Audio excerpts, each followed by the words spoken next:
피부 두드러기가 잘 생기는 체질에 대해서 살펴보도록 하겠습니다.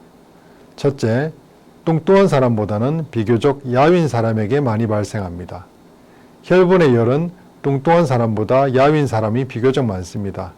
게다가 뚱뚱한 사람들은 땀이 많은 편이기 때문에 열 조절이 야윈 사람들보다 용이한 편입니다.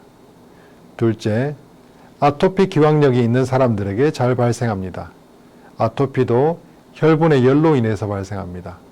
예전에 아토피를 앓은 적이 있다면 혈분의 열이 많다는 증거이죠. 잠재된 혈분의 열이 있다면 어느 순간 폭발할 수 있는 휴화상과 같습니다. 셋째, 비염이 있는 사람들에게 잘 발생합니다.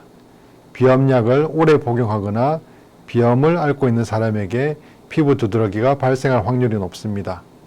비염을 가지고 있다는 것은 체내의 수분 대사가 폐와 피부를 통해서 원활히 빠져나가지 못하고 점막을 통한 수분 조절이 제대로 되지 않는 것을 의미합니다.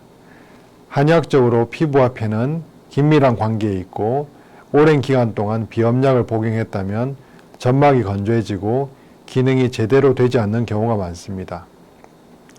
넷째, 많이 먹는 사람에게 잘 발생합니다. 주위에 보면 쉬지 않고 먹는 사람이 있습니다. 살이라도 찐다면 덜 먹을 텐데 무슨 좋은 운을 타고났는지 쉴 새 없이 먹는데도 별로 살이 찌지 않습니다. 하지만 피부 알레르기는 피해갈 수 없습니다. 많이 먹는 사람일수록 소화시키기 위한 열이 많이 필요합니다. 이로 인해 생기는 잉여 에너지는 혈분의 열로 저장됩니다. 이후 폭발력을 갖는 열 상태로 변화하게 됩니다. 다섯째, 땀을 잘 흘리지 않는 사람에게 잘 발생합니다. 땀은 신체의 열을 조절해주는 중요한 역할을 합니다. 술을 많이 먹었을 때 땀을 빼고 나면 어떤 숙취 음료와는 비교할 수 없을 정도로 빨리 회복됩니다. 혈분의 열도 마찬가지입니다. 열이 오를 때 땀을 통해서 배출할 수 있다면 그 열은 충분히 조절이 가능합니다. 하지만 열은 많은데 땀을 충분히 흘리지 않는다면 피부 두드러기는 발병할 수밖에 없습니다. 피부 두드러기는 한의학적으로 볼 때 어떤 체질에서 잘 발생할까요? 태음인이 제일 적고 소음인이 그 다음 소양인이 제일 많은 순으로 발생합니다.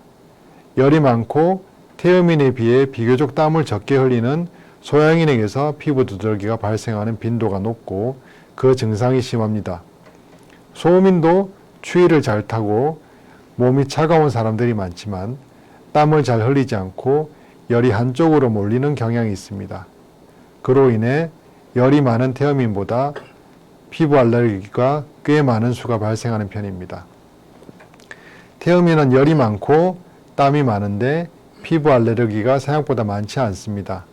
하지만 땀을 잘 흘리는 태음인이라고 하더라도 태음인 조섭증이라고 하여 건강이 좋지 않아지면 땀을 잘 흘리지 못하는 체질로 변하게 되는데 이때는 피부 두드러기에 취약할 수 있으니 조심해야 합니다.